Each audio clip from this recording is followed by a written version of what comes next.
Brought to you by ITC Sunrise मसाले, स्वाद बिहार का।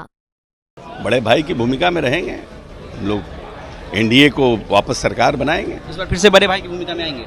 है ही हैं नीतीश जी। पिछले बार के चुनाव में सीटें घट गई थी, क्या लगता है इस बार बढ़ जाएगी। इस बार सीट बढ़ जाएगी, सबसे ज्यादा सीट लेकर आएंगे। बिल्कुल। परिवार तो परिवार होता है, परिवार में ना कोई बड़ा होता है ना कोई छोटा होता है, परिवार एक होता है, एकजुट होता है। एनडीए में बड़ा भाई कौन है, इसको लेकर जेडीयू और बीजेपी में सियासी बवाल खड़ा हो गया है और अब इस सियासी बवंडर में एनडीए के बाकी सहयोगी दलों की भी एंट्री हो गई है। पूरे मामले पर जहां बीजेपी जेडीयू दोनों एक दूसरे के आमने सामने खड़े हैं, वहीं दूसरी तरफ इस मामले पर चिराग पासवान की पार्टी ने साफ कर दिया है कि एनडीए में तो भारतीय जनता पार्टी की भूमिका ही बड़े भाई वाली है। एनडीए एक लोकतांत्रिक गठबंधन है, एक परिवार की तरह है जिसमें सारे घटक दलों का अपना अपना महत्व है, कोई बड़ा कोई छोटा नहीं है। हालांकि बीजेपी विश्व की सबसे बड़ी पार्टी है, उनके पास सबसे ज्यादा लोकसभा में सदस्य हैं, तो उनकी भूमिका एनडीए में एक बड़े भाई के रूप में हम सब देखते हैं और वो भी अपने व्यवहार को बड़ा स्नेहपूर्ण रखते हैं सारे घटक दलों के साथ, जो कि समय समय पे दृष्टिगोचर होता रहता है। एलजेपीआर ने जहां एनडीए में बीजेपी को बड़ा भाई बताया है, वहीं उपेंद्र कुशवाहा की पार्टी ने साफ कर दिया है कि बिहार एनडीए में बड़े भाई तो नीतीश कुमार की जेडीयू ही है।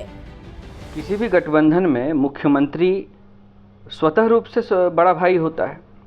आदरणीय नीतीश कुमार जी एनडीए गठबंधन के मुख्यमंत्री हैं और आगामी 2025 के चुनाव के लिए भी हम लोगों ने सर्वसम्मति से उन्हें अपना मुख्यमंत्री का चेहरा घोषित किया है, तो वो स्वाभाविक रूप से बड़े भाई हैं। इसलिए अशोक चौधरी जी के बयान को मैं उसी रूप में देखता हूं और इससे ज़्यादा इसका कोई और अर्थ भी नहीं है। इसलिए मुझे लगता है कि ये बड़े भाई छोटे भाई की बहस बेमानी है। किसी भी गठबंधन में हर दल की एक महती भूमिका होती है और हर एक दल एक दूसरे के साथ अच्छे से सामंजस्य स्थापित करे, इसी में गठबंधन की खूबसूरती है। इस पूरे मामले पर राष्ट्रीय लोक जनशक्ति पार्टी यानी कि पशुपति कुमार पारस की पार्टी ने भी अपनी बात रखी है और पारस की पार्टी ने साफ कर दिया है कि कुछ नेता सस्ती लोकप्रियता के लिए बड़े भाई और छोटे भाई वाला विवाद खड़ा कर रहे हैं, जबकि एनडीए में सभी दलों की अपनी भूमिका है। देखिए, गठबंधन में कोई बड़े भाई की भूमिका में नहीं है और ना ही कोई छोटे भाई की भूमिका में। अगर कोई यह मंशा रखता है कि मैं गठबंधन में बड़े भाई की भूमिका में हूँ, तो बहुत गलत मंशा है। कहीं ना कहीं एनडीए को कमजोर करने वाली मंशा है। कभी केंद्र में माननीय प्रधानमंत्री ने ऐसा नहीं कहा कि हम बड़े भाई की भूमिका में हैं। माननीय नीतीश कुमार जी ने कभी नहीं कहा कि बिहार में हम बड़े भाई की भूमिका में हैं, जबकि केंद्र में भी माननीय प्रधानमंत्री जी की संख्या बल ज्यादा है और बिहार में भी विधायकों की संख्या बल ज्यादा है। तो ऐसा अगर कोई भाव रखता है तो साजिश और षड्यंत्र करता है एनडीए में। माननीय नीतीश कुमार जी में आस्था रखते हैं बिहार विधानसभा के चुनाव में, और जब लोकसभा का चुनाव हुआ तो नेता आदरणीय नरेंद्र मोदी जी थे। इसमें कहाँ कोई दो मत है।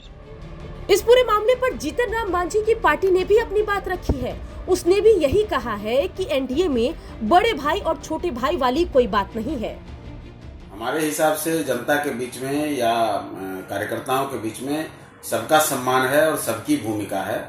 अब और बात है कि उन्होंने किस संदर्भ में कहा है, इसकी पूरी जानकारी हमको नहीं है, लेकिन सबों का समान हमारे हिसाब से कह लीजिए कि नेतृत्व में जितने भी शीर्ष लीडर हैं, सबकी भूमिका समान है। बता दें कि सर पे बिहार का विधानसभा चुनाव है।